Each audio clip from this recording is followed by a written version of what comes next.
I recently reconnected with an old friend after moving back to my hometown. We'd sort of kept touch in the years, but I have to admit, I felt a little guilty about not trying harder. Diana and I were roommates in college, and we were inseparable back then. When I got a job right out of college on the other side of the country, I swore we'd Skype all of the time and we'd still be part of each other's lives.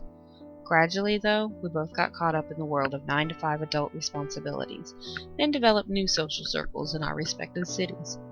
Weekly Skype chats turned into monthly ones into bi-monthly, and so on, to the point that I would just send her a text around the holidays to let her know I'd be back in town if she wanted to get a drink somewhere. I know it wasn't all my fault that we'd sort of fallen out of touch. Diana had started dating a guy, Matt, in our last year of college, and after I moved away, they got pretty serious. If we couldn't maintain our close friendship across the country, it was in part because a lot of the stuff she used to share with me, she could now share with the man in her life. And how could I compete with someone who just wasn't her new best friend, but her new best friend with benefits? Diana's 21st birthday was the next week before I moved away. I always try to give personalized gifts, and since the week would mark the end of an era, I gave her a large multi-photo frame full of pictures from the previous 4 years. There were a couple of the two of us, but mostly it was other memories.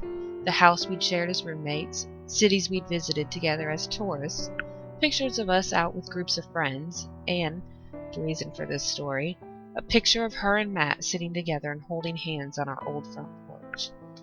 After I moved back to my hometown a few days ago, Diana invited me over to her place for a couple of drinks. She'd sounded a little off on the phone. Happy that I was back, but also kept alluding to feeling lonely these days. When I got over to her place, I thought I knew right away why she was feeling lonely. I almost asked how Matt was doing. I thought things had been going well between them, and I was almost 100% sure she'd told me they were moving in together when I saw her last Christmas. But then I saw an empty photo frame, and another, and one empty space in the big multi-photo frame I'd given her 4 years ago. I immediately felt guilty about having let our friendship drift apart. Here was someone who used to be my best friend, clearly dealing with the aftermath of a bad breakup, and I didn't even know about it. I wished that I'd tried harder and talked more online, if only so that I could have helped her go through whatever she must have been dealing with recently. I didn't really want to pry, and I didn't ask about the empty frames. I kept wondering if she would bring it up, say something about Matt so I could at least segue the conversation towards asking what had gone down between them, but somehow the topic never came up.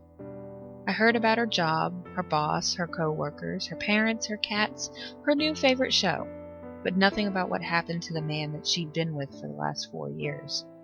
I figured the wound was probably still raw and that she'd tell me about it if and when she wanted to. I gave her a hug before I left and told her how much I was looking forward to being in the same city as her again and seeing her more often.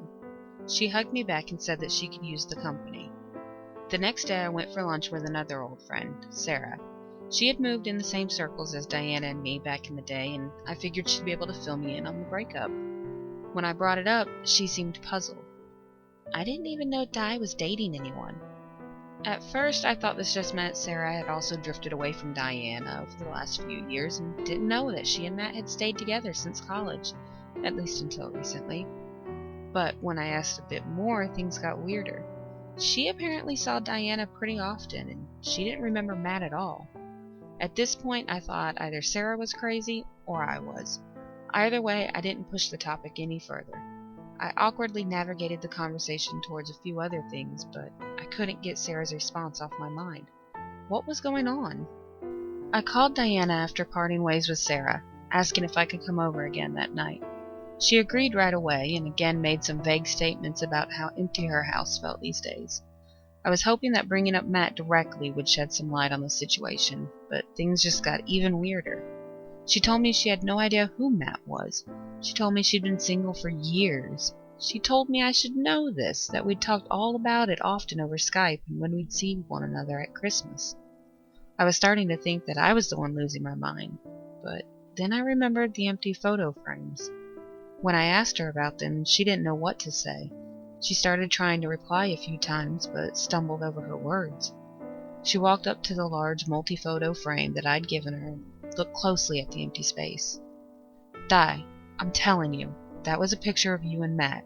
I don't know about all these other frames, and I don't know why you're saying you don't remember him, but I know that I gave you that one, and that I put the picture of the two of you right there."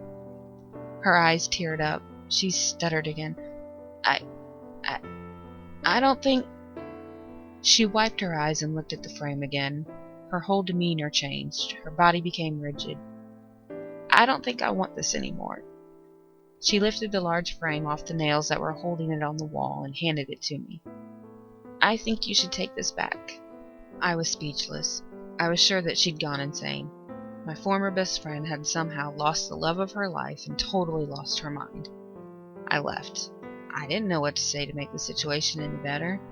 I took the picture frame with me, thinking I would give it back to her when she returned to her senses. I probably would have stuck to that story. Diana had just lost her mind, and Sarah was just a clueless and careless friend. If not for one thing.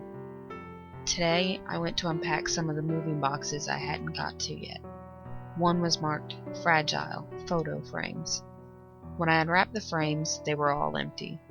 No pictures in any of them. I looked in the box for the photos that belonged in them and came up empty-handed. I opened my other remaining boxes and unpacked them, still finding no photos. I checked and double-checked my boxes. I turned the place upside down, and I didn't find a single photo anywhere.